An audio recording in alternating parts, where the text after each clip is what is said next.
No Expondo as Escrituras de hoje, eu quero tratar de uma pergunta recorrente no meio cristão, no Brasil e no mundo. Nós vamos nos conhecer no céu? O que a Bíblia diz sobre esse assunto? Eu quero tratar dessa matéria com você. Na exposição do texto de 1 Tessalonicenses 4, 13 a 18. O apóstolo Paulo escreve esta carta à igreja de Tessalônica, que era uma cidade grega, capital da província da Macedônia. E por causa da influência dos gregos, que criam no dualismo, achavam que quando uma pessoa morria, a alma, que é imaterial e espiritual, saía da prisão do corpo, que é material. Para eles a matéria era essencialmente má. Então, eles não acreditavam em ressurreição. Quando alguém morria na igreja, era um chororô só, sem esperança. Então Paulo escreve a carta aos Tessalonicenses, a primeira carta, para corrigir esse entendimento equivocado por influência do pensamento filosófico grego. E ele vai dizer assim, eu quero pedir permissão para você para expor e lendo o texto. Ele diz assim: não queremos, porém, irmãos, que sejais ignorantes com respeito aos que dormem, para não vos entristeceres como os demais que não têm esperança. Ou seja, aqueles que não creem na ressurreição não têm esperança. Eles acham que morreu, acabou. Outros acham que morreu, está condenado. O que é que nós devemos crer acerca deste assunto? Bom, primeiramente, Paulo usa aqui uma figura para a morte, que é dormir. Não queremos que sejais ignorantes com respeito aos que dormem. Isso é uma metáfora, isso é uma figura de linguagem. Talvez aqui até um eufemismo, aliviando a ideia de morte. Por que a ideia de dormir? Para trazer-nos à memória duas coisas. Primeiro, quem dorme, descansa. Morrer para um cristão é descansar das suas fadigas. Apocalipse 14, 13. Segundo, quem dorme vai acordar. Porque se não acorda, não dormiu, morreu. Então Paulo está dizendo que a morte não é o ponto final da vida. Que não se encerra a vida com a morte. Morre o corpo. Mas a alma é imortal. Morre o corpo e o corpo é sepultado. Mas esse corpo físico que foi sepultado vai ressuscitar quando Jesus voltar. Então, a linguagem é dormir. As perguntas que eu mais escuto, como disse lá no tema, será que então nós vamos nos conhecer no céu? E a resposta é um sonoro sim, é claro que vamos nos conhecer no céu. O céu não é retrocesso, é glorificação. Aqui nós nos conhecemos parcialmente, lá conheceremos como também somos conhecidos, está lá em 1 Coríntios capítulo 13. Aqui nós temos um conhecimento limitado, lá teremos um conhecimento ampliado. Por exemplo, os gregos diziam assim: conhece-te a ti mesmo. Impossível os gregos pensarem assim, porque me permite essa pergunta. Você se conhece? E eu vou lhe dizer que você, como dizia Alex Carrel no seu livro O Homem e Esse Desconhecido, você não se conhece. Eu não me conheço. Eu tomo cada susto e sou surpreendido por mim mesmo. Ao falar determinadas coisas, ou a pensar determinadas outras coisas, que nem são compatíveis com o que eu creio. Se eu perguntar, por exemplo, para uma mulher que tem 50 anos de casada, você conhece o seu marido? Ela vai responder assim: bom, eu estou conhecendo. Se eu perguntar para o marido, ele vai responder: estou começando a conhecer. Mas, lá no céu, a nossa limitação de conhecimento não vai existir. Nós vamos conhecer como também somos conhecidos. Só para pensar, você já se imaginou convivendo com alguém por toda a eternidade sem saber quem ela é. Não faz sentido. O que não vai ter no céu é a chamada família nuclear. Por exemplo, aqui nós somos pai, mãe, filhos, né? Os outros são parentes. Lá no céu nós não vamos ser pai, mãe, filhos. Lá no céu nós não vamos ter a relação no mesmo nível que temos aqui, de você amar mais quem foi seu pai, sua mãe, seus filhos, seu cônjuge, porque você vai amar Abraão, Isaac e Jacó. Outra coisa, lá no céu não vai ter casamento. Casamento é para aqui. Aproveita, porque depois não tem mais. Alguém diz assim, ufa, também já era em tempo, né? Ah, que pena, podia durar a eternidade inteira. Não vai durar. Não vai durar. Casamento é só para aqui. Mas nós vamos ser uma só família, lavada, remida no sangue do Cordeiro. Outra coisa, nós lá no céu vamos ter um corpo novo. Vai ter continuidade e descontinuidade. No sentido de que não seremos outra pessoa, mas teremos um corpo semelhante ao corpo da glória do Senhor Jesus. Um corpo imortal, incorruptível, poderoso, glorioso, espiritual, celestial. Esse corpo não vai ficar doente, não vai ter defeito físico, não fica velho, não fica cansado, não fica senil. Este corpo da glória não vai brigar nem com o espelho, nem com a balança. Esse vai ser um corpo perfeito. E nós vamos conviver, nós vamos nos relacionar, nós vamos trabalhar, nós vamos reinar com Cristo. Essa é a verdade posta nas Escrituras. Nós não caminhamos para um ocaso triste, nós caminhamos para a manhã gloriosa da glorificação. Se Jesus voltar antes de morrermos, os mortos ressuscitam primeiro, depois nós, os vivos, os que ficarmos, seremos transformados e arrebatados para encontrar o Senhor Jesus nos ares, e assim estaremos para sempre com o Senhor. Bom, no versículo 15 desse texto, Paulo diz assim, ora, ainda vos declaramos por palavra do Senhor isto, nós os vivos, os que ficarmos até a vinda do Senhor, de modo algum precederemos os que dormem. Ou seja, eu não estou falando aqui de lucubração, de filosofia do grupo A, do grupo B, da corrente A, da corrente B. Eu estou falando que isto é revelação de Deus. É Deus quem revela estas verdades para nós. Não é para você ficar sem esperança no mundo, como aqueles que estão alheios à família de Deus. Você deve nutrir sua alma com esta viva esperança.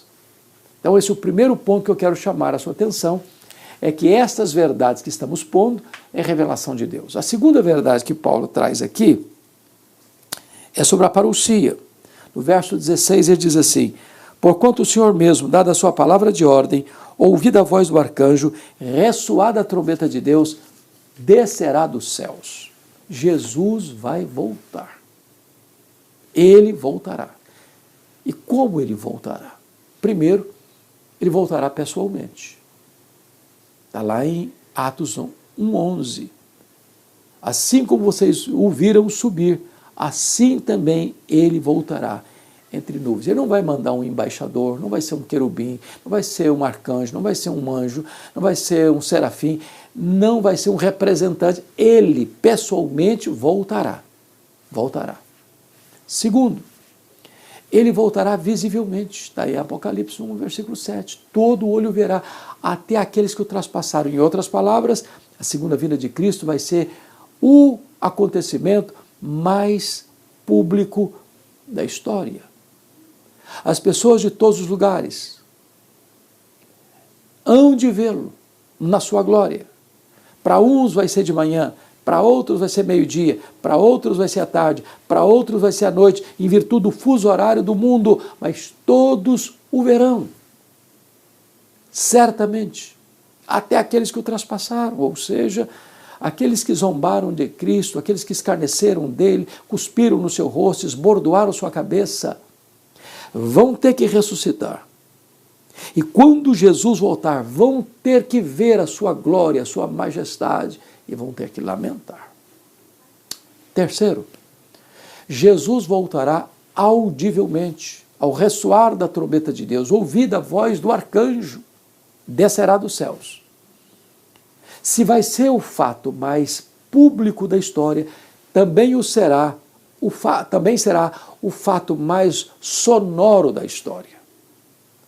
Os desertos mais cáusticos, as montanhas mais altas, as cavernas mais escuras, os vales mais profundos, ninguém poderá ficar fora deste sonido da trombeta de Deus que ressoará por todo o planeta e todos os homens vão ter que ouvir este sonido da trombeta de Deus anunciando a gloriosa volta do Senhor Jesus. Mais ainda, pessoalmente, visivelmente, audivelmente, repentinamente em quarto lugar. A Bíblia diz que vai ser como um relâmpago que risca os céus, do Oriente ao Ocidente. O apóstolo Paulo diz que vai ser num momento. E a palavra momento no grego é átomos. De onde vem a nossa palavra átomo? Como que um abrir e fechar de olhos, um piscar de olhos. Essa palavra era usada, por exemplo, para esse faiscar da estrela, o dardejar da cauda de um peixe e o abrir e fechar dos olhos. Você já percebeu que você abre e fecha os olhos automaticamente? Alguém já contou quantas vezes você abre e fecha os olhos por dia? Vai ser com essa rapidez que Jesus voltará. Em outras palavras, não dá para se preparar no último dia. Ou você está preparado, ou aquele dia será dia de trevas para você. Como aquelas 10 virgens que, ao ouvir a voz do noivo, se desesperaram porque estavam vestidas como virgens, elas tinham lâmpadas como se fossem virgens prudentes, mas não tinha azeite nas suas lâmpadas e agora não dá mais tempo para se preparar. Quinto lugar, ele voltará pessoalmente, visivelmente, audivelmente, repentinamente, mas em quinto lugar, ele voltará também inadvertidamente. Surpreendentemente, sem aviso prévio, sem anúncio imediato. Vai ser como um ladrão que chega sem mandar um telegrama, um WhatsApp, uma carta, uma mensagem. Tal dia eu estou na sua casa. Não, ele chega inesperadamente. A segunda vinda de Jesus, em quinto lugar, será inesperada. Os homens não estarão aguardando. Sabe o que significa isso? Vai ser um dia comum, um dia normal. Como você levanta todo dia, leva os filhos para a escola, pega filho da escola, vai trabalhar, vai viajar, vai passear, vai ficar em casa, não importa. Esse dia não vai ser um dia óbvio. Então, prepare-se. Sexto lugar. A segunda vinda de Cristo será também inescapável. Está lá em 1 Tessalonicenses, segunda carta de Tessalonicenses, primeira carta capítulo 5, melhor dizendo, primeira carta de Paulo aos Tessalonicenses capítulo 5. Ou seja, é como uma mulher grávida que está para dar à luz. Ninguém pode cancelar a segunda vinda de Cristo. Nenhuma corte, por mais egrégia que ela seja, ela pode tomar uma decisão agora, estamos cancelando a segunda vinda de Cristo, ele não voltará mais. Não, ninguém tem autoridade de mexer nessa agenda que é da economia, da soberania exclusiva de Deus. Ele voltará. Mas em sétimo lugar, ele voltará vitoriosamente. Ele vem como o Rei dos Reis, como o Senhor dos Senhores, como juiz de vivos e de mortos. Ele vem para sentar-se no trono, ele vem para colocar todos os seus inimigos debaixo dos seus pés. Ele vem para julgar as nações, ele vem para lançar os que o rejeitaram no lago do fogo, e ele vai lançar lá o anticristo, o falso profeta, o diabo, a morte, o inferno e todos aqueles cujos nomes não estão escritos no livro da vida. E ele vai então transmitir este reino ao Deus e Pai, para que ele seja tudo em todos e reinará para sempre, sempre com a sua noiva, a sua igreja. Então, nós podemos ter esperança que vamos nos conhecer no céu, Porque Jesus voltará. Voltará para buscar a sua noiva, a sua igreja. Mas há uma terceira verdade que eu quero destacar nesse texto. Está aí ainda no capítulo 4, versículo 16, quando ele diz que ele descerá dos céus e os mortos em Cristo ressuscitarão primeiro. Então preste atenção nisso aqui. A ressurreição dos mortos acontecerá quando? Quando Jesus voltar. Quando Jesus voltar. Está lá em João 5, 28 e 29, que todos ouvirão a sua voz e sairão dos túmulos, uns para a ressurreição da vida, outros para a ressurreição do juízo. Então, quando Jesus voltar, primeiro, e como ele está falando para a igreja, está falando dos salvos, dos santos, dos que creram nele. Então, os mortos em Cristo ressuscitarão primeiro, os que dormiram em Cristo ressuscitarão primeiro. Primeiro em relação a quem? Aos outros mortos ímpios? Não. Todos vão ressuscitar na mesma hora. Agora, primeiro em relação aos que estiverem vivos. Só depois que os mortos ressuscitarem é que os que estiverem vivos ainda, no caso dos salvos, serão transformados e arrebatados para encontrar o Senhor Jesus nos ares. Então, a grande pergunta é como esses mortos vão ressuscitar. Quais serão as marcas deste novo corpo? E Paulo, escrevendo aos Coríntios, que também era uma capital de outra província, não da Macedônia, mas da Caia, que também era uma cidade grega, influenciada também pelo pensamento grego, precisa esclarecer aqueles crentes que os mortos vão ressuscitar. E como vão ressuscitar? No capítulo 15 da sua primeira carta aos Coríntios, a partir do verso 34 até o verso 50, Paulo vai mostrar quais são as características desse corpo. E ele usa algumas metáforas. Primeiro, ele usa a metáfora da semente. É como você semear aquele corpo que morreu, mas o que vai brotar dessa semeadura no dia da ressurreição vai ser diferente. Tem a mesma natureza, mas vai ser diferente. Ele diz, semeia-se na corrupção, ressuscita-se na incorrupção. O que significa isso? Esse corpo nosso, querendo ou não, vai ficando velho, vai ficando cansado, vai ficando doente, vai ficando limitado. Porém, o corpo que receberemos na ressurreição não fica velho, não fica cansado, não tem defeito físico, não tem problema com o espelho, não tem problema com a balança, vai ser um corpo perfeito. E aí você pode levantar perguntas. E aquela criança que não chegou a nascer, que morreu no ventre da mãe, vai ser um feto glorificado no céu? Ou, na outra ponta, e aquele vovozinho que morreu com mais de 100 anos, vai ressuscitar como um vovozinho de andar para andar com bengala no céu? E a resposta está na carta aos Filipenses, quando Paulo diz que nós teremos um corpo perfeito, semelhante ao corpo da glória do Senhor Jesus. Todos nós teremos um corpo semelhante ao corpo da glória do Senhor Jesus. Não importa, desde o bebê não nascido ao bebê recém-nascido, ou a um senhor de mais de 100 anos de idade, todos teremos um corpo de glória, mantendo a nossa identidade. Assim será o corpo da ressurreição. Mas Paulo diz ainda, semeia-se em fraqueza, ressuscita-se em poder. O nosso corpo vai ser um corpo poderoso. Agora o nosso corpo é limitado, muito limitado. Mas com o corpo da ressurreição, Jesus entrava numa porta, numa casa fechada, sem precisar abrir a porta. Ele, com o corpo da ressurreição, ele saía de Jerusalém e aparecia na Galiléia, 150 quilômetros. Com o corpo da ressurreição, ele subiu aos céus entre nuvens. A grande pergunta é: a que distância o céu está de nós?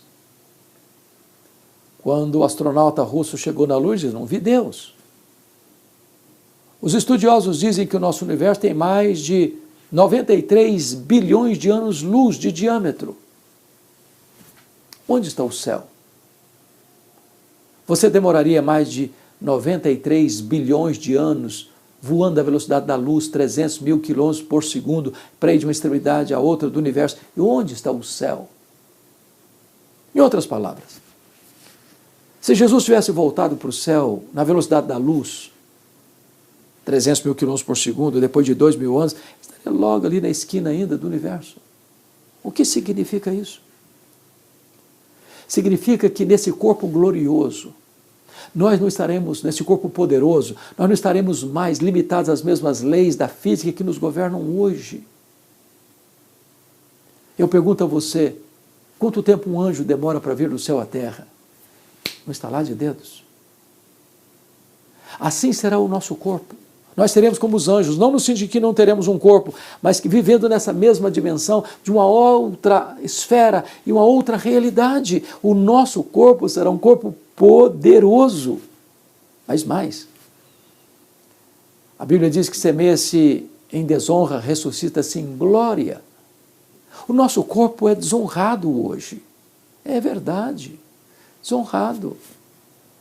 Você já entrou numa ala de hospital, onde você viu pessoas ali numa maca, numa cama, com o corpo todo ferido, encarquilhado, pessoas tomando doses cavalares de remédios para aplacar a dor cruel, e às vezes encerram a sua jornada debaixo de atroz sofrimento. Esse corpo às vezes é semeado, mirrado, machucado, ferido pela doença. Mas o que vai brotar daí é um corpo glorioso, que vai brilhar como os astros no firmamento. Assim será o nosso corpo da ressurreição. Paulo vai dizer ainda que o nosso corpo, ele usa a figura da carne, uma carne dos homens, outra carne dos animais, outra carne dos peixes, outra carne das aves. Do que ele está falando? O que ele está falando é que, embora todos os animais tenham sido feitos do pó da terra, só o pó de gente vai ressuscitar. Deus fez 3 tipos de criatura: os anjos, os animais e os homens. Os anjos são espírito e não têm corpo. Os animais têm corpo e não têm espírito. Os homens têm corpo e espírito. Os anjos não morrem, os animais morrem e tudo termina. Mas os homens, ao morrerem, eles hão de ressuscitar.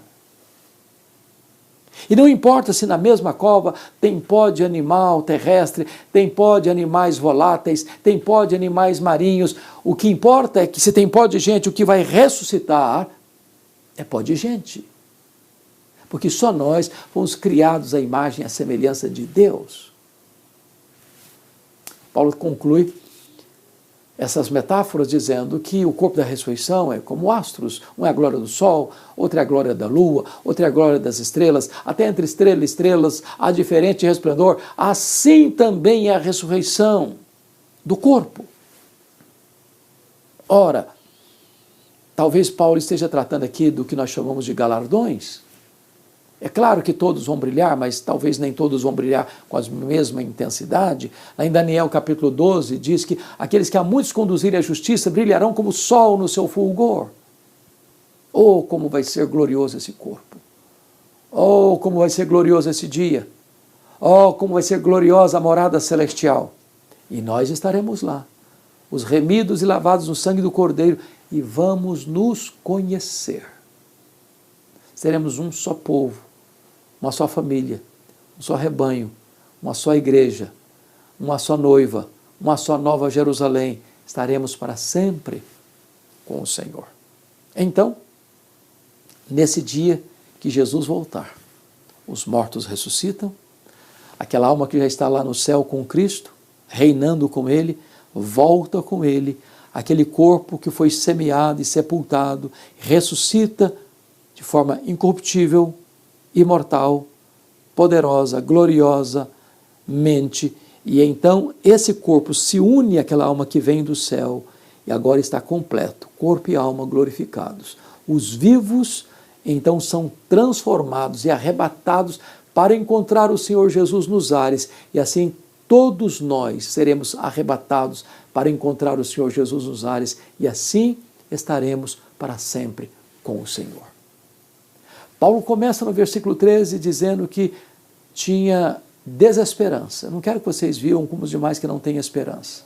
Mas ele conclui, depois de instruir os crentes, assim, versículo 18, consolai-vos, pois, uns aos outros, com estas palavras. A verdade de Deus consola. A esperança cristã consola. O céu consola, porque lá estaremos para sempre com o Senhor, sem choro, sem luto, sem dor, sem nada contaminado. Quando nós o serviremos e reinaremos com Ele pelos séculos sem fim, conhecendo-nos uns aos outros, conhecendo ao Senhor, glorificando a Ele e desfrutando da bem-aventurança eterna. E você? Já está pronto para esse dia? O céu é um lugar preparado para pessoas preparadas. Prepara-te para te encontrares com o teu Deus. Deus abençoe sua vida.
Palavra da Verdade, a exposição bíblica com Hernandes Dias Lopes. Abra sua Bíblia comigo, por gentileza. No primeiro livro dos Reis, capítulo 17.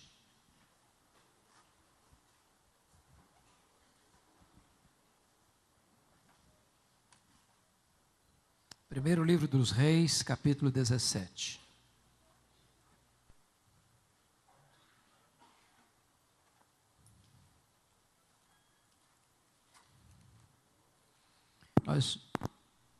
Nós vamos ler dos versos 1 a 10. 1 Reis 17, de 1 a 10. Esse texto diz: então Elias, o tesbita, dos moradores de Gileade, disse a Acabe: tão certo como vive o Senhor, Deus de Israel, em cuja presença estou, nem orvalho nem chuva haverá nesses anos, segundo a minha palavra. Veio-lhe a palavra do Senhor dizendo: retira-te daqui, vai para a banda de Quirite, fronteira ao Jordão, esconde-te lá, beberás a torrente, e ordenei aos corvos que ali mesmo te sustentem. Foi, pois, e fez segundo a palavra do Senhor. Retirou-se e habitou junto à torrente de Quirite, fronteira ao Jordão.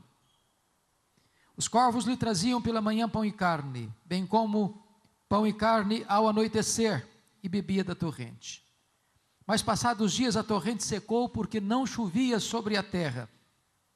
Então lhe veio a palavra do Senhor dizendo: dispõe-te, vai a Sarepta, que pertence a Sidom, e demora-te ali onde ordenei uma mulher viúva que te dê comida. Então ele se levantou e se foi a Sarepta. Amém. Meus amados, afirmar que nós estamos vivendo hoje uma crise aguda, agônica, endêmica e sistêmica, já não produz impacto em mais ninguém.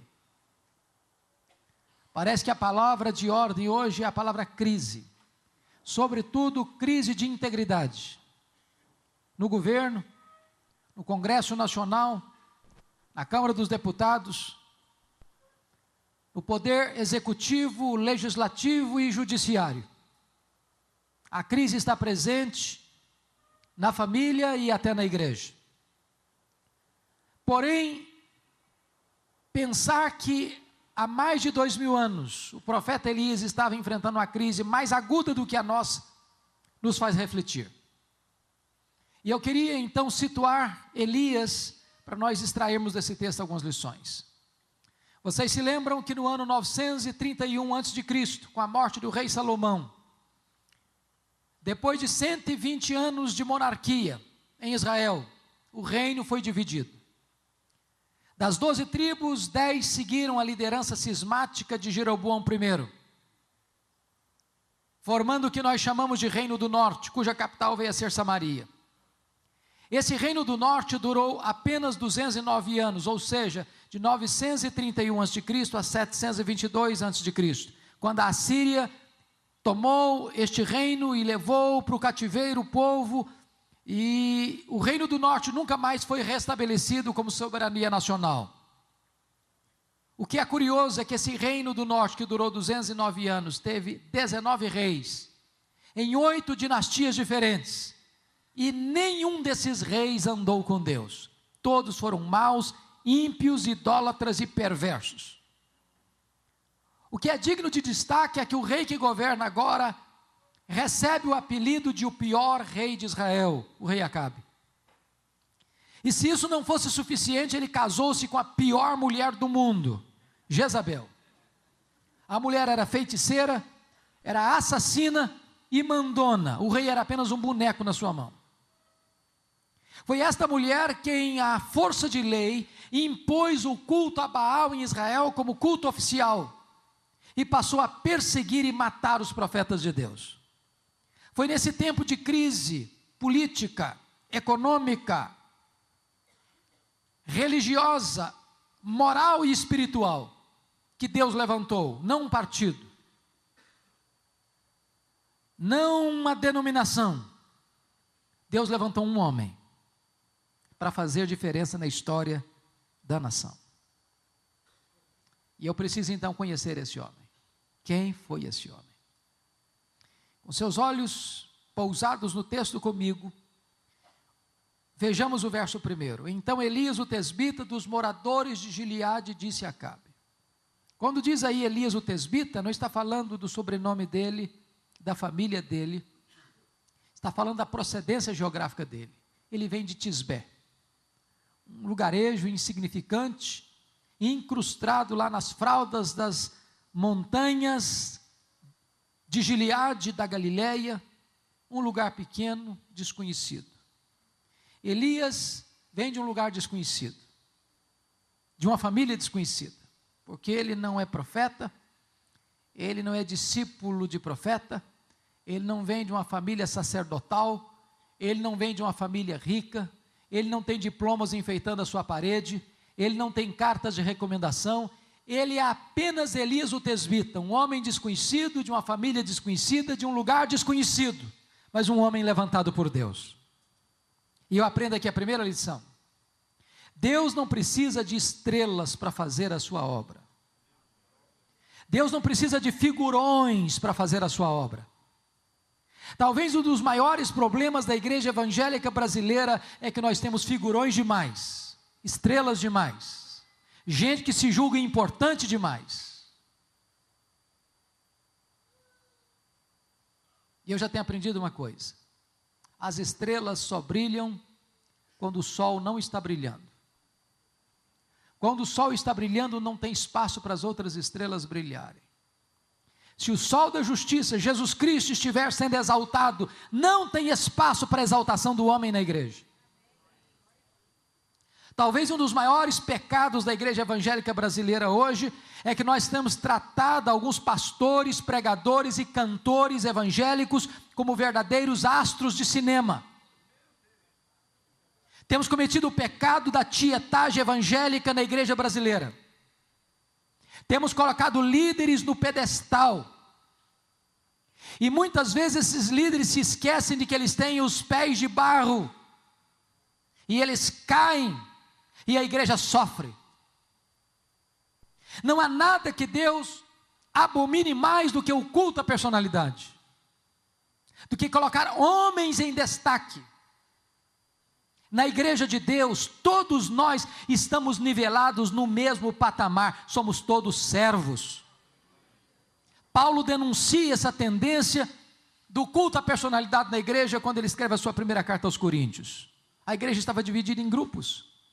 Tinha o grupo de Paulo, tinha o grupo de Cefas, tinha o grupo de Apolo, tinha o grupo de Cristo. Era uma igreja pluripartidária.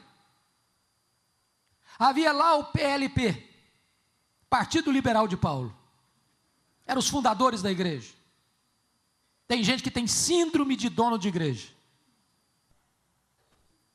Tinha lá o PCP, Partido Conservador de Pedro. Talvez aqueles mais ligados ao judaísmo, mais à lei de Moisés. E eles se achavam os mais crentes da igreja. Tinha lá o PFA, Partido Filosófico de Apolo. O camarada era um grande orador, camarada grego, lá de mentalidade grega, lá de Alexandria do Egito. Era um camarada que falava bonito, tinha eloquência. E tinha talvez o grupo que se julgava o mais espiritual da igreja. O PCJ, Partido Cristão de Jesus.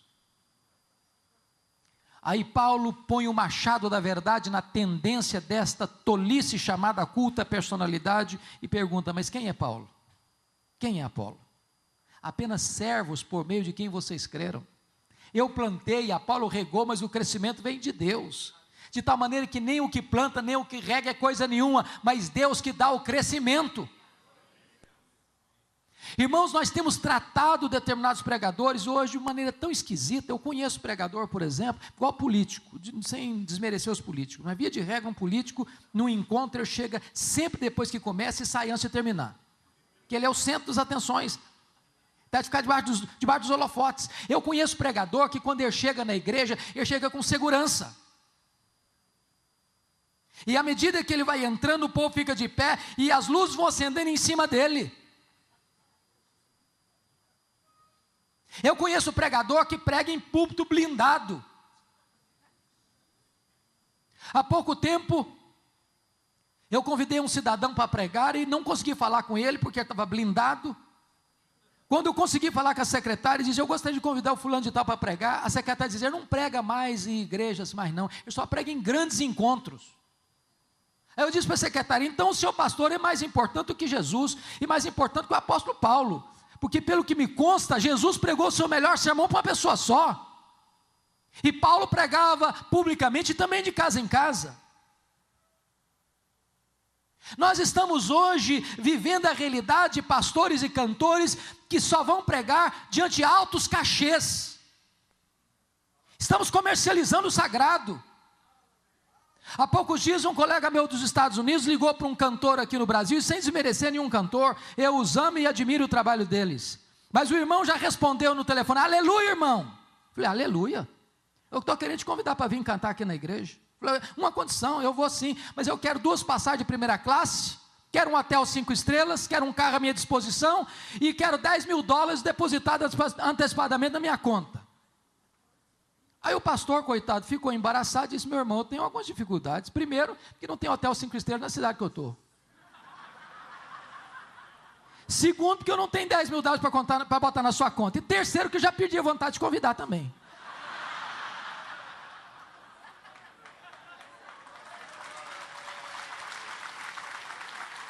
Deixa eu dizer uma coisa para você.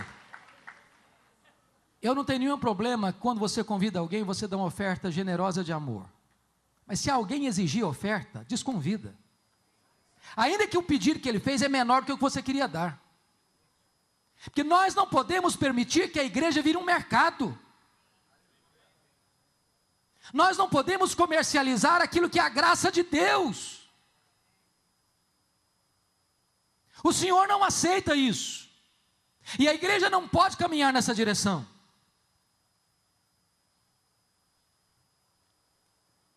Veja comigo ainda o verso 1. Elias disse para Acabe: tão certo como vive o Senhor, em cuja presença estou, nem orvalho nem chuva haverá nesses anos, segundo a minha palavra. E você pergunta: mas por que tamanha certeza ou ousadia de Elias? O texto não responde. Mas a resposta está em Tiago 5,17, quando está escrito lá: Elias orou com instância para não chover, e não choveu. Segunda lição que eu aprendo: só pode se levantar diante dos homens quem primeiro se prostra diante de Deus. Elias só se levantou diante do rei porque primeiro se prostrou diante do Rei dos Reis. Talvez aqui está uma das maiores tragédias que abate a igreja brasileira, é que nós separamos academia de piedade. Nós separamos pregação de oração. Nós temos verdadeiros gigantes do saber no púlpito, mas verdadeiros nanicos de oração. Gente que tem luz na cabeça, mas não tem fogo no coração. Gente que tem fome de livro, mas não tem fome de Deus. Gente que conhece muito a respeito de Deus, mas não conhece a intimidade de Deus. E amados irmãos, se Deus não tocar o nosso coração para nos humilhar e nos quebrantar e nos levar aos joelhos, nós teremos ministérios brilhantes do ponto de vista da intelectualidade, mas secos, áridos e infrutíferos. Porque o poder pertence a Deus. E Deus reveste um povo que se humilha debaixo da sua poderosa mão. Mas veja comigo, que no verso 2 e 3 há uma transição radical na vida de Elias, muito radical. Eu diria para você que é até mesmo um anticlímax. Porque o homem que saiu do anonimato e começa o ministério pregando para o rei, e muitos de nós passam o ministério inteiro sem pregar para rei nenhum. Elias começa o ministério dele já no palácio. Deus tira o Elias dos holofotes, das luzes da ribalta, e leva o Elias agora para um deserto, para se esconder. Parece não fazer sentido. Parece não fazer sentido. Mas por que Deus faz isso? Eu quero dizer para você uma coisa nesta manhã. O deserto não é um acidente de percurso. O deserto é uma agenda de Deus na sua vida. É Deus quem matricula você na escola do deserto. O deserto é a escola superior do Espírito Santo, onde Deus treina os seus líderes mais importantes. Sabe por que Deus matricula você na escola do deserto? Porque Deus quer primeiro trabalhar em você, para depois trabalhar através de você. Em outras palavras, Deus está mais interessado em quem você é, do que no que você faz. Vida precede ministério. Eu vou dizer para você que a maior prioridade da sua vida não é fazer a obra de Deus, não é.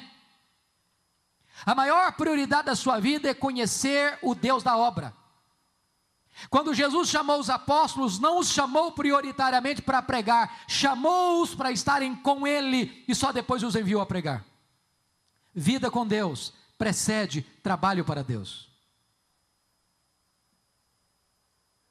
Mas na escola do deserto você precisa aprender uma outra lição. Na escola do deserto você precisa depender do provedor mais do que da provisão. Notem que lá nesse deserto, Elias tinha que se abastecer da fonte, beber da fonte, e Deus mandou garçons voadores para levar comida para ele. Mas olhe comigo o verso 7. Mas passado dias, a torrente secou, porque não chovia sobre a terra. A grande pergunta é, o que você vai fazer quando você está onde Deus mandou você estar, fazendo o que Deus mandou você fazer, e de repente a fonte seca? A provisão acaba. Quando a sua provisão acaba, Deus sabe onde você está, para onde você deve ir e o que você deve fazer. A sua provisão acabou, mas a de Deus não. A sua despensa está vazia, mas os celeiros de Deus estão cheios. A sua fonte secou, mas os mananciais de Deus continuam jorrando. Deus está levando você a entender que nessas horas você tem que depender mais do provedor do que da provisão.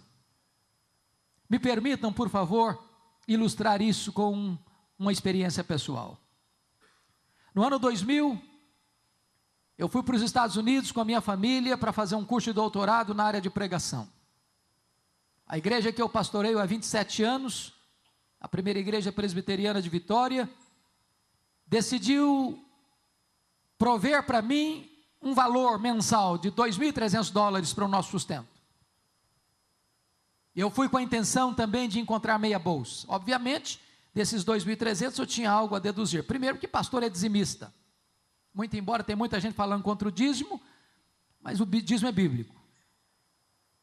E pressupõe que todo pastor seja dizimista. Então, desses 2.300 eu já deixava 230 na tesouraria da igreja. Recebia 2,70. Nós temos uma secretária que trabalha conosco há mais de 20 anos e eu não achei justo deixá-la desamparada naquele tempo, continuei pagando o salário dela. O apartamento onde eu morava foi uma secretária, uma missionária para morar lá, com a responsabilidade de pagar o condomínio, mas ela teve que mudar da cidade, em 5 meses eu tive que pagar o condomínio. O certo é que dos 2.300 eu recebia líquido 1.300. Quando eu chego em Jackson, Mississippi, tive algumas surpresas. Primeiro, não achei bolsa de 1 centavo. Segundo, não tinha escola pública para os nossos filhos, tive que pagar a escola para eles. Terceiro, não tinha transporte público, tive que comprar um carro. Quarto, tive que pagar a escola de inglês, pagar o seminário, pagar aluguel e todas as demais despesas naturais de uma casa, comprar livros e etc. Conclusão, nosso orçamento nunca tinha ficado e nunca ficou num valor inferior a 3.000 por mês.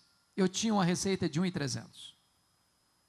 Eu tinha levado todas as minhas reservas pessoais e com 5 meses o carro quebrou. $1.350 para consertar. A minha reserva tinha acabado. E eu não tinha dinheiro para tirar o carro da oficina. Não tinha transporte público.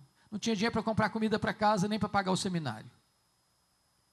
E eu já vi, e tinha visto já muita gente não podendo pagar o seminário, a direção fazia uma visita de muita cortesia, dizendo, já que você não consegue se manter aqui, você tem liberdade de voltar para a sua terra. Eu disse, meu Deus, eu não gostaria de voltar envergonhado, frustrado, mas também não quero ser mais pesado à igreja. E naquele momento eu chamei minha família e disse, nós só temos uma opção. Aliás, 2 opções, ou voltamos para casa, ou pedimos um milagre de Deus. E nós nos ajoelhamos na sala, e nós dissemos, meu Deus, nós sempre pregamos que Tu és o Deus da provisão. Nós estamos precisando do Senhor. Tu és poderoso para abrir-nos uma porta. Quando nós nos levantamos dos joelhos, minutos depois o telefone tocou. E eu recebi um convite para pregar num congresso na Pensilvânia, a 2.000 quilômetros de onde eu morava. Quando eu estou pregando meu último sermão naquele congresso, o pastor que dirigiu a liturgia disse algo inusitado. O óbvio ululante. Disse o seguinte, meus irmãos, o pastor Hernandes é estudante aqui na América, e todo estudante é duro. Não precisa nem ser profeta para falar um negócio desse. Se alguém quiser ajudá-lo, fique à vontade. Eu saí daquele congresso com $5.500 de oferta. Um pastor me procurou depois do culto e disse: eu vou lhe mandar $300 por mês, até você terminar o seu curso. Eu voltei para casa chorando. Tirei o carro da oficina, fiz compra para casa, paguei o seminário, ainda sobrou dinheiro. Na semana seguinte, um outro telefonema, um convite para pregar num outro congresso em New Hampshire, a 2.500 quilômetros de onde eu morava. Estava pregando o meu último sermão, quando um presbítero veio por trás de mim e botou dentro da minha Bíblia um bilhete assim: Pastor Hernandes, eu não sei o que está acontecendo com a sua vida, mas Deus tocou o meu coração, e eu quero lhe mandar $600 por mês, até você terminar o seu curso. Me deram $2.500 de oferta. Para encurtar a conversa, eu fiz 21 viagens a convite para pregar, em 10 estados diferentes. Em cada lugar que eu ia, Deus fazia um milagre diferente.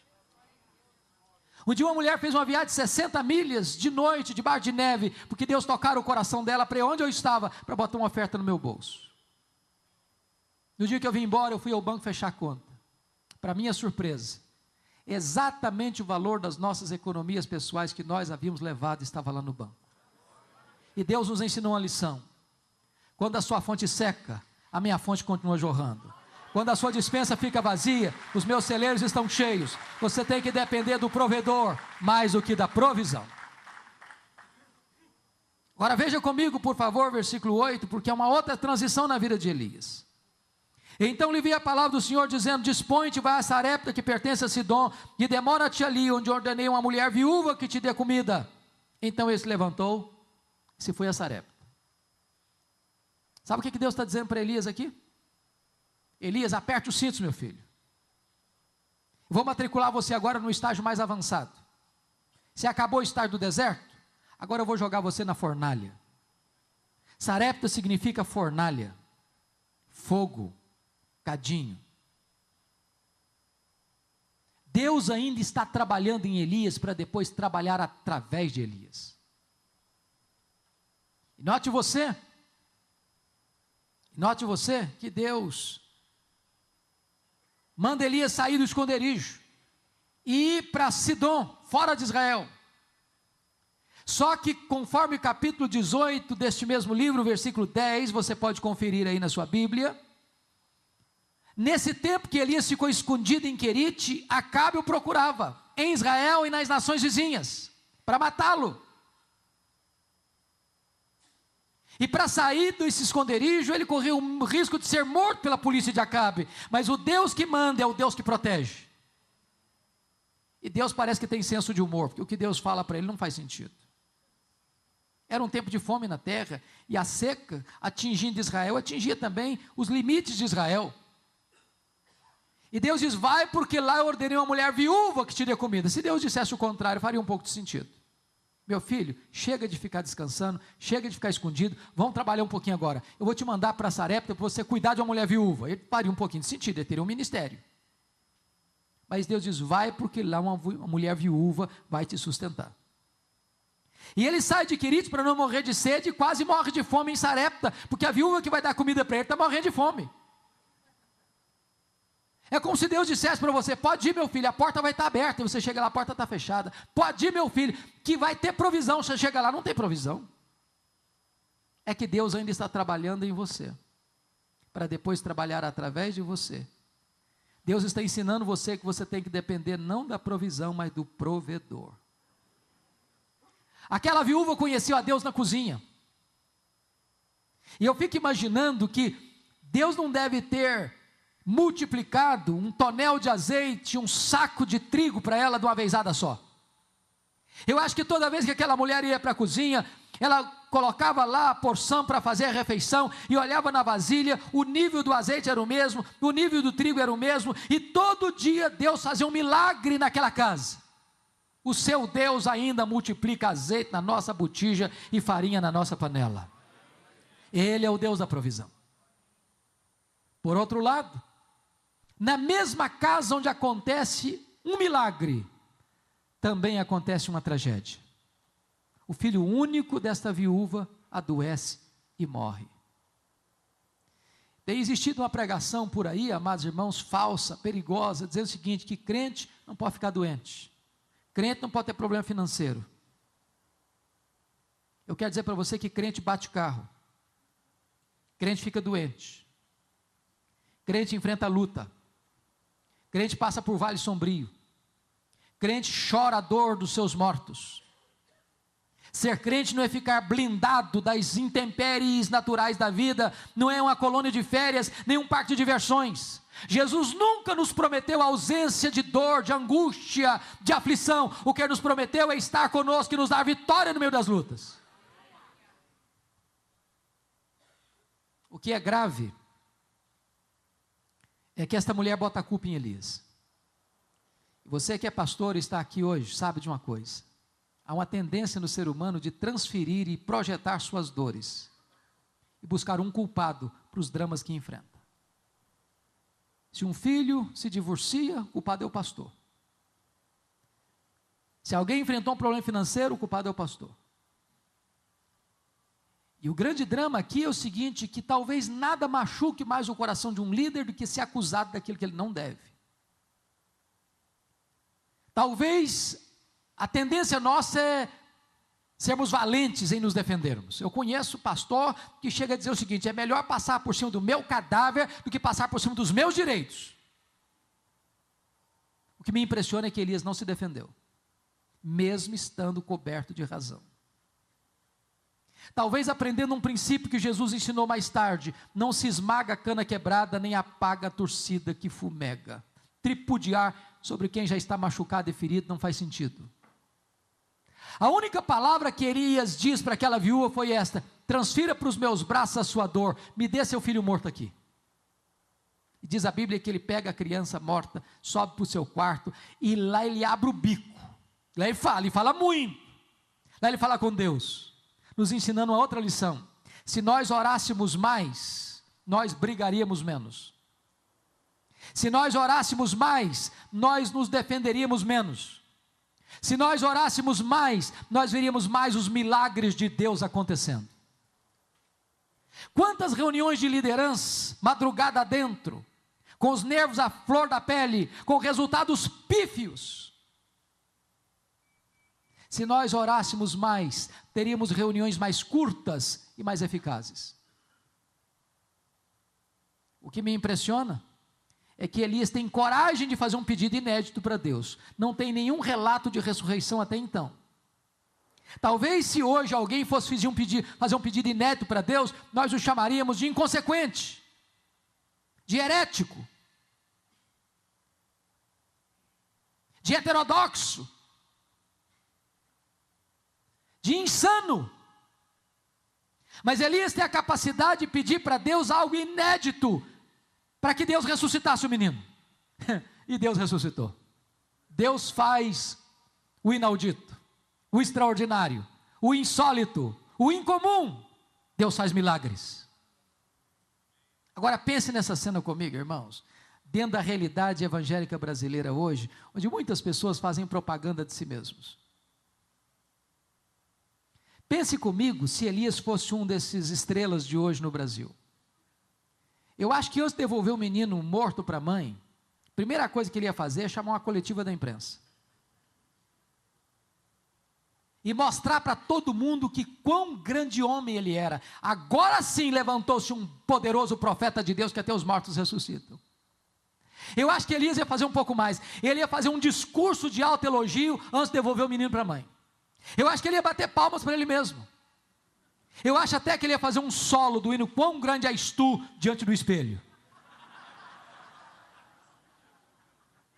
Elias não faz nada disso. Ele simplesmente diz para a mãe: mulher, o teu filho vive.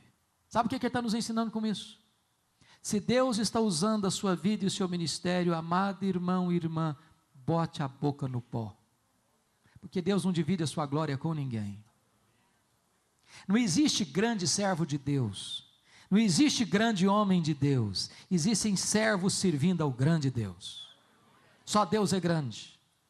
Só Deus merece a glória. Só Deus é digno de ser adorado. Cabe a nós depositarmos nossas coroas aos seus pés.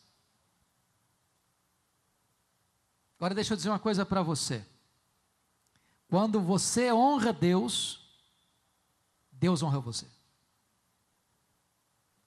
Aos que me honram, diz o Senhor, eu honrarei. Aos que me desprezam, eu desmerecerei. Olha comigo o último verso deste capítulo 17. Quando a mulher agora diz para Elias: agora eu sei que tu és homem de Deus e que a palavra de Deus na tua boca é verdade. Ah, irmãos, que coisa magnífica. Porque hoje nós estamos correndo atrás de tantas coisas, de tantos títulos, de tanto sucesso, de tanto reconhecimento. E a maior necessidade nossa é sermos conhecidos como homens de Deus, mulheres de Deus. E o que me impressiona é que essa mulher diz: a palavra de Deus na tua boca é verdade. E aí eu fico curioso e com as pernas bambas de medo, porque é possível então que a palavra de Deus não seja verdade na minha boca. Porque uma coisa é proferir a palavra de Deus, outra coisa é ser boca de Deus. Jeremias 15:19 diz assim: se tu te arrependeres, eu te farei voltar e estarás na minha presença. Se apartares o precioso do vil, serás a minha boca. Você já parou para perceber isso? Chega um pregador e diz uma verdade, nada acontece. Chega outro e diz a mesma verdade, e os corações se derretem. Por quê? Por quê? É porque um é boca de Deus, o outro não é. Você se lembra de Geazi? Quando ele correu e botou o bastão profético no rosto do menino morto, o que aconteceu com o menino?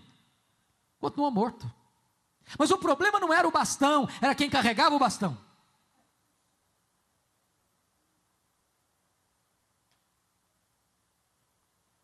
Amados irmãos, é tempo de nós pararmos para pensar que nós precisamos ser boca de Deus, precisamos ter a unção de Deus, o poder de Deus. Eu não sei quantos pastores aqui conheceram reverendo Antônio Elias, que morreu com mais de 90 anos. Para nós, pelo menos presbiterianos, foi o maior exemplo que nós tivemos de vida piedosa no nosso meio. Aquele homem, quando ele pregava, e as mensagens dele eram muito simples, mas acontecia um fenômeno. Toda vez que aquele homem pregava, o povo caía em pranto, se quebrantava. Aí um dia, ele estava pregando num congresso, e chegou uma pessoa e fez uma pergunta, esperando uma resposta teológica profunda. E perguntaram: pastor Elias, Antônio Elias, o que é unção? E ele respondeu: é muito simples, meus filhos, unção é assim, uns são, outros não.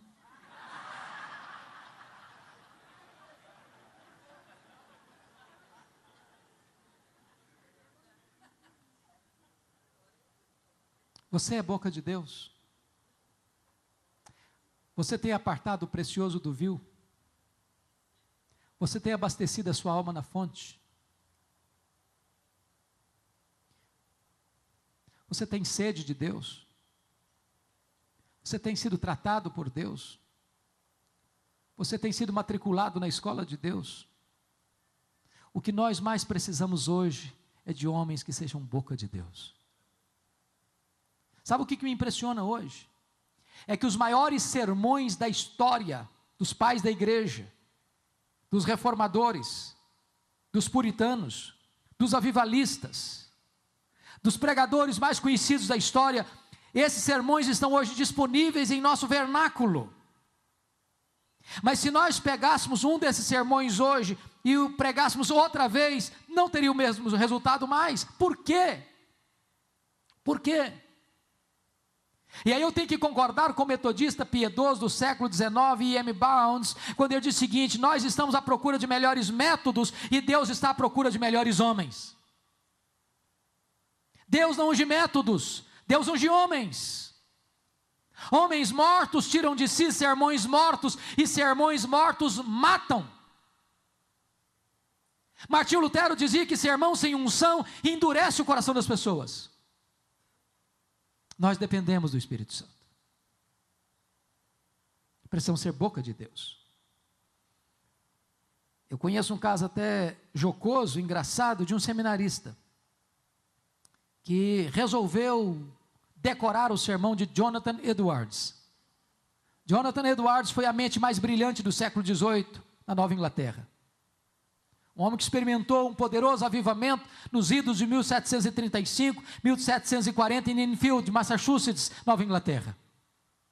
E quando ele pregou o seu mais conhecido sermão, Pecadores nas mãos de um Deus irado, ele jejuou e orou alguns dias antes de pregar esse sermão. E quando chegou o dia, era noite, e ele segurava o esboço numa mão, segurava a lamparina na outra mão e lia o sermão.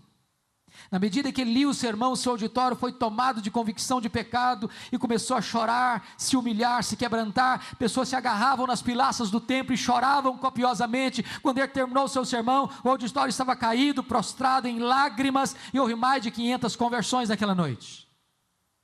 O seminarista pegou o sermão, decorou palavra por palavra, frase por frase, sentença por sentença, e chegou na sua igreja e pregou o sermão com toda veemência, e o seu auditório também caiu, mas no sono. O sermão era literalmente o mesmo, mas quem pregava o sermão era outra pessoa. Deus não unge métodos, Deus unge homens.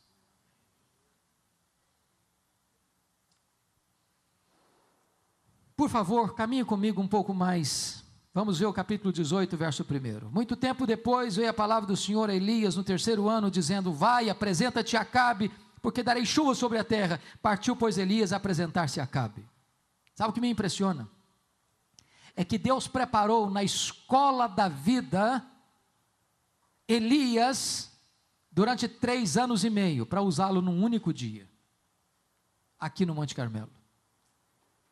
Deus não tem pressa quando se trata de treinar os seus líderes.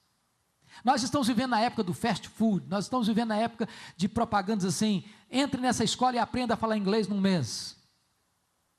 Faça um curso de 1 semana e seja um líder eficaz. Não existe isso. Não existe isso. Não dá para pular estágios. Deus está trabalhando em você artesanalmente. Deus preparou Moisés 80 anos para usá-lo apenas 40. Deus preparou Elias 3 anos e meio para usá-lo num único dia. Jesus Cristo começou o seu ministério aos 30 anos, um ministério de 3. O tempo gasto em amolar o machado não é tempo perdido. Deus primeiro trabalha em você, então depois Deus trabalha através de você. E o que é curioso é que no Monte Carmelo, diz a Bíblia que Elias confronta o rei Acabe, chamando-o de perturbador de Israel, confronta o povo, dizendo: vocês estão em cima do muro, cocheando entre 2 pensamentos, e confronta os profetas de Baal, dizendo o seguinte: vamos fazer um desafio aqui, o Deus que responder por fogo, esse é o Deus verdadeiro. Como o povo gosta de espetáculo, ajuntou-se para ver a cena. Elias mandou os profetas de Baal então fazer o sacrifício deles, e eles fizeram, e eles pediram, e eles gritaram, e eles se retalharam com faca, e Baal não pôde atendê-los, porque Baal é um ídolo morto. Então diz a Bíblia que Elias restaurou o altar do Senhor que estava em ruínas, colocou a oferta sobre o altar, mandou regar de água o altar, e talvez você pergunte: mas como pode ser isso? Tinha 3 anos e meio que não chovia, onde encontravam água numa montanha? É muito simples, é porque o Monte Carmelo está exatamente onde está o mar Mediterrâneo. Era só descer o monte e o mar Mediterrâneo estava embaixo. E depois que tudo estava pronto, Elias fez uma breve oração: agora manda fogo, Senhor. E o fogo caiu, e o povo caiu de joelhos gritando: só o Senhor é Deus, só o Senhor é Deus, só o Senhor é Deus. Mark Lloyd Jones diz assim: por que hoje nós estamos pedindo fogo do céu e o fogo não cai? Sabem por quê? Responde Mark Lloyd Jones: é porque nós nem restauramos o altar do Senhor ainda, que está em ruínas. Primeiro você restaura o altar. Que altar? Como restaurar o altar? Diz a Bíblia que Elias pegou 12 pedras. Por que 12 pedras? Símbolo das 12 tribos que estavam brigadas, divididas. Amados irmãos, esperar avivamento, orar, querer avivamento, com a igreja ferida, mágoas, ressentimentos, brigas, invejas, ciúmes, disputas, partidos, cisões, cismas.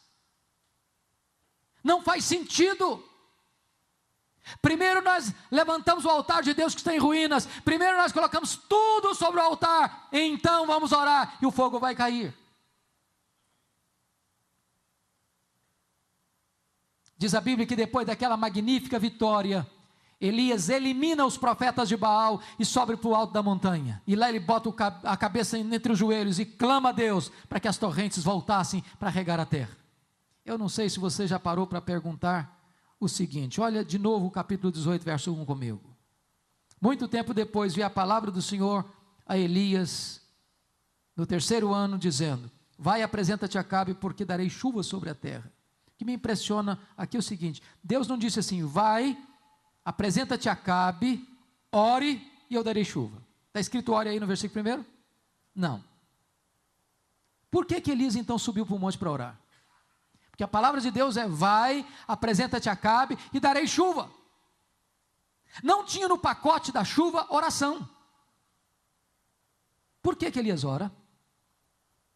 A melhor explicação que eu tenho para esse texto até hoje, se você tiver uma melhor, me ajude, é que esse texto está mostrando para nós que a soberania de Deus não anula a responsabilidade humana. Da chuva, só Deus pode dar, mas orar para chover é responsabilidade nossa. Abrir o coração do pecador, só o Espírito Santo pode abrir, mas pregar para que o Espírito Santo abra o coração dele é responsabilidade nossa. Avivamento, só Deus pode dar, mas preparar o caminho do Senhor para que Ele se manifeste, é responsabilidade nossa.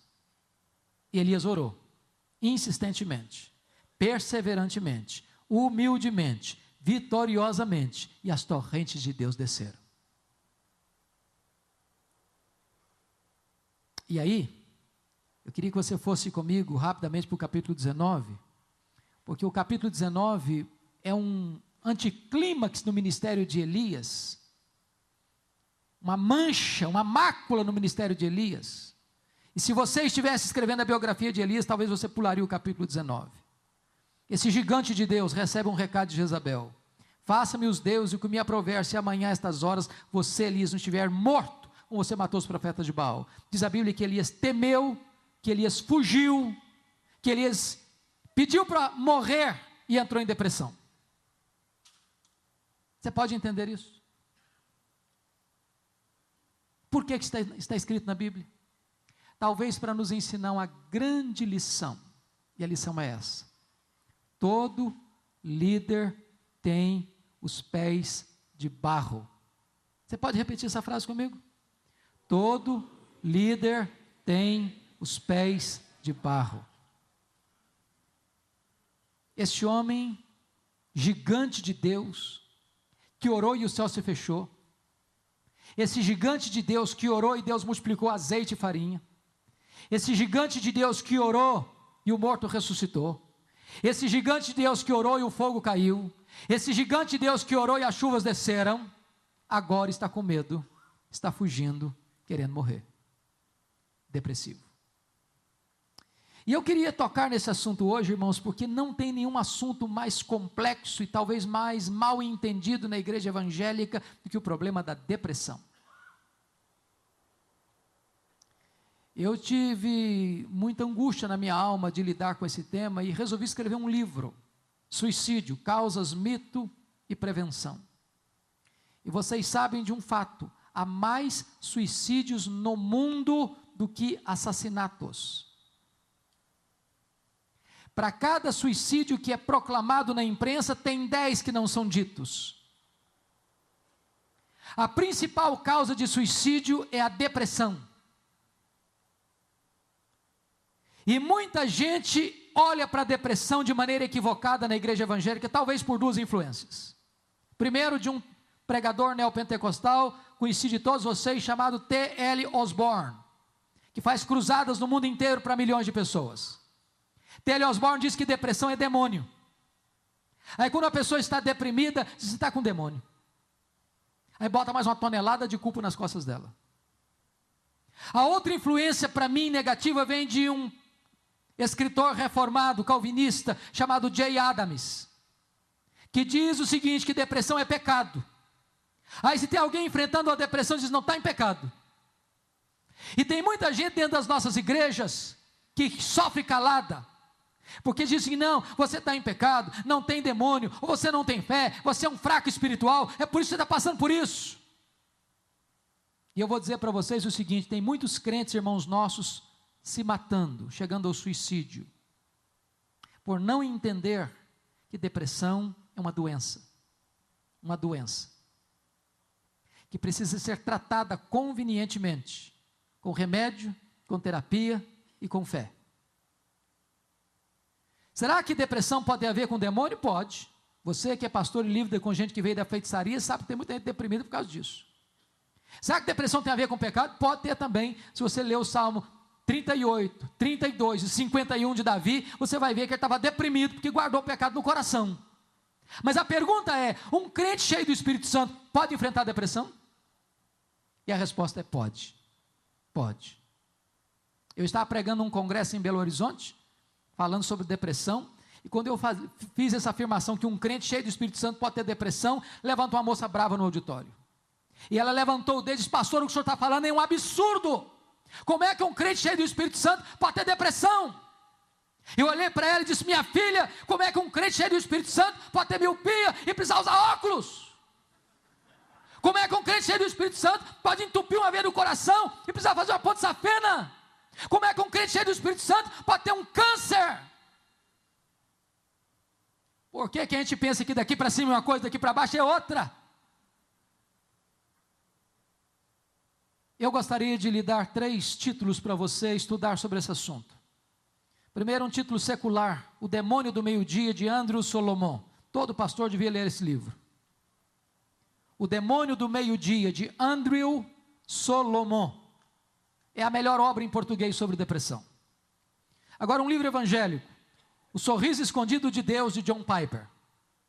John Piper fala sobre 3 grandes líderes evangélicos no mundo que tinham depressão severas.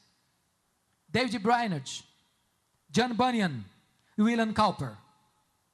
David Brainerd foi o mais importante missionário do século XVIII, que trabalhou entre os índios peles vermelhas, um moço que morreu com 29 anos, que experimentou um avivamento entre os índios antropófagos. Ele era um homem tão crente, tão piedoso, que quando os índios caçavam para matá-lo e comê-lo, ao verem-no prostrado diante de Deus em lágrimas orando por eles, se quebrantavam, se convertiam, e um avivamento chegou naquelas selvas americanas. Ele era noivo da filha de Jonathan Edwards. Quando ele morreu, antes de se casar, Edwards pegou os dados do diário dele, as anotações do diário dele, e escreveu o Diário de David Brainerd, publicado pela editora Fiel. Certa feita perguntaram para John Wesley, qual o melhor livro no mundo para se ler depois da Bíblia? E Wesley respondeu, leia o Diário de David Brainerd. Esse homem tinha depressões crudelíssimas, homem de Deus. John Bunyan, todos vocês conhecem, pastor, pregador batista. Depois de perder sua mãe, de passar por muitas lutas e provas, foi preso por pregar a palavra de Deus em praça pública. A sua filhinha primogênita era cega e ele passou 14 anos na cadeia. Diziam para ele, se você parar de pregar em praça pública, nós soltamos você. Ele disse, se vocês me soltarem, amanhã eu estou na praça de novo pregando. Nas depressões amargas, completamente difíceis na prisão, ele escreveu o livro mais lido no mundo depois da Bíblia, O Peregrino. William Cowper era um compositor evangélico da Inglaterra, escreveu centenas de hinos, e ele tinha depressão tão severa que ele tentou se matar várias vezes. Se não for alguém monitorando-o, ele teria tirado a sua vida. E dele é a famosa frase, por trás de cada experiência carrancuda, esconde-se uma face sorridente. Irmãos amados, há muitos crentes nas nossas congregações, há muitos pastores, há muitos líderes lidando com depressão. E nós precisamos ajudá-los. E depressão se lida com remédio, com terapia e com fé. Elias estava deprimido. Por quê? Porque em vez de olhar para Deus, olhou para Jezabel. Segundo, porque olhou para a vida pelas lentes do retrovisor. Acabou, senhor, quer morrer, não tem mais nada para mim. Deus, não, meu filho, não acabou não, você ainda tem ministério. O melhor está pela frente. Você ainda vai ungir um profeta no seu lugar, você vai ungir um rei em Israel, ungir um rei na Síria. Aliás, você quer morrer, meu filho? Nem morrer você vai, cara, eu vou levar você para o céu sem você morrer. Por Por que ele está deprimido? Porque olhou para a vida com óculos escuros, disse, Senhor, só eu fiquei. Não, para lá, você está fazendo uma leitura muito pessimista da realidade, tem 7.000 ainda que não se dobraram. Por que ele ficou deprimido? Porque ele entrou numa caverna. Ele não queria contato com mais ninguém, sabe disso? Quando uma pessoa depressiva diz, eu quero morrer, ela não quer morrer, ela quer viver. Só que ela não vê perspectiva, ela não vê saída, não vê uma fresta na janela. Quando ela está isolada, sozinha, ela quer ficar sozinha, mas nessa hora ela quer mais, ela precisa de gente do lado dela. É um grito de socorro. Como é que Deus cura a depressão do Elias? Primeiro, sonoterapia, bota o cara para dormir. Segundo, cardápio especial, prepara uma mesa para ir no deserto. Terceiro, manda o cara sair da caverna, vem para cá filho, desabafa, abra a caixa de ferramenta, abra o coração, conta o que está acontecendo. Depois, Deus corrige a visão dele, não filho, o melhor está pela frente, e você tem ministério ainda. Eu vou dizer para você que talvez chegou nesse congresso pensando em desistir. Você que chegou nesse congresso desanimado com o ministério, eu quero dizer para você, em nome de Jesus, que o melhor do seu ministério está por vir. Deus restaura o Elias, Deus cura o Elias, Deus devolve Elias para o ministério e devolve o ministério para Elias. E eu quero terminar dizendo que agora Elias está lá no Jordão, Eliseu está no encalço dele, querendo porção dobrada do espírito dele, e eles haviam passado o Jordão a pé enxuto. Um milagre de Deus aconteceu, o Jordão se abriu, e de repente uma carruagem de ouro com cavalos de fogo, com cavalos de fogo, arrebatam Elias, ele sobe para o céu num redemoinho, e a capa de Elias fica na mão de Eliseu. Eliseu está de volta para os seus discípulos, chega no Jordão, as águas transbordam pelas ribanceiras, e Eliseu tem uma pergunta na alma, e a capa de Elias nas mãos, e a pergunta era esta: onde está o Senhor Deus de Elias? Que pergunta emblemática. Onde está o Senhor Deus de Elias? Em outras palavras, será que Deus só fez milagres ontem, ou Deus faz milagres ainda hoje? Será que Deus só agiu no passado, ou Deus ainda age no presente? Porque talvez essa é a nossa angústia, irmãos. Às vezes nós pregamos um evangelho de coisas que aconteceram, nós só voltamos para a história, para o passado, mas onde está o Deus do presente? É a angústia de Marta. Jesus chegou na aldeia de Betânia, e ela foi logo dizendo para Jesus, se tu estiveras aqui, o meu irmão não teria morrido. Conjugou o verbo no passado. Jesus diz, não Marta, o teu irmão há de ressurgir. Ela diz, eu sei que vai ressurgir no último dia. Conjugou o verbo no futuro. Jesus diz, não Marta, eu não fui, eu não serei, eu sou a ressurreição e a vida, eu sou o Deus que age agora. Onde está o Senhor Deus de Elias? Diz a Bíblia que Eliseu pega a capa de Elias e fere as águas do Jordão, e o rio se abre de novo. O Deus de Elias é o Deus de Eliseu. O Deus de Elias é o seu Deus, é o meu Deus, é o nosso Deus, é o Deus da igreja. Mas a grande pergunta nesta noite, nesta manhã, talvez não seja, onde está o Deus de Elias? A pergunta hoje é outra: onde estão os Elias de Deus? Onde estão os Elias de Deus? Eles estão aqui. Você é um Elias de Deus. Estamos vivendo um tempo de crise na nação, de crise na igreja, e Deus é poderoso para levantar novos Elias, gente simples como você e eu, mas gente que, se colocando nas mãos de Deus, pode ser instrumento de Deus. Você quer ser um Elias de Deus? Vamos orar juntos. Se você tiver a liberdade de vir aqui à frente, vamos orar juntos mais uma vez, em nome de Jesus.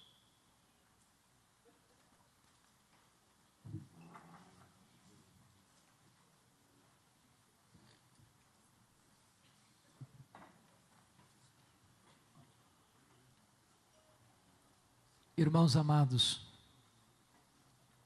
o que Deus pode fazer, se alguém nesta manhã se colocar nas mãos do Deus vivo? O que Deus pode fazer na sua vida, na sua família, no seu ministério, na sua igreja, na sua cidade, nesta nação? Quem sabe Deus levante novos Elias aqui hoje. Gente que vai ser matriculada por Deus na escola do deserto. Gente que talvez até seja jogado na fornalha, Mas eu quero dizer para você que a fornalha de Deus só queima as amarras, nem um fio de cabelo da sua cabeça vai ser tostado.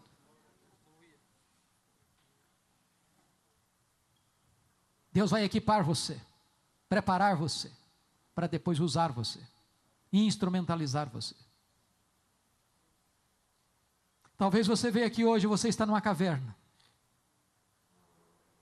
Talvez você veja aqui hoje para ficar anônimo. Mas Deus encontrou você. Deus viu você. E Deus está dizendo: meu filho, saia dessa caverna. Volte a sonhar. Volte à luta. Volte à trincheira. Você ainda tem muita coisa para fazer. Seu ministério não acabou. Em nome de Jesus, não feche as cortinas. Volte, porque o melhor está por vir. O melhor está pela frente. E quando eu terminar a minha obra em você, então eu levo você para casa. Outras pessoas vão de continuar o seu trabalho. Mas enquanto eu tiver um plano na sua vida, eu quero que você esteja de pé. Louvado seja o teu nome, Senhor. Louvado seja o teu nome. Porque tu és o Deus vivo, o Deus todo-poderoso. O Deus que chama, o Deus que vocaciona, o Deus que equipa, o Deus que prepara, o Deus que forja, o Deus que instrumentaliza, o Deus que reveste de poder. Oh Senhor, visita o teu povo nesta tarde em nome de Jesus. Volta o teu rosto para nós, Senhor. Traz sobre nós a luz da tua face. Põe os teus olhos neste lugar, ó Deus. Tu conheces aqui a vida de cada pastor, de cada mulher, de cada líder, de cada crente em Cristo Jesus. Tu sabes a necessidade pessoal, particular, individual de cada pessoa. Tu sabes a dor que pulsa na alma de cada pessoa. Tu sabes os dramas, as dúvidas, as angústias e as perguntas, talvez até sem respostas, que latejam na alma de cada pessoa. Mas Deus, em nome de Jesus, não permita que o teu povo volte para casa sem uma palavra tua, sem uma resposta tua, sem um toque teu, sem uma manifestação do teu poder na sua vida. Glorifica o teu nome, Senhor. Exalta o teu Filho Jesus. Derrama sobre nós o teu Espírito e edifica a tua igreja e aviva a tua obra em nome de Jesus e para a glória de Jesus. Aleluia. Amém. E amém. Louvado seja Deus. Palavra da Verdade. A exposição bíblica com Hernandes Dias Lopes.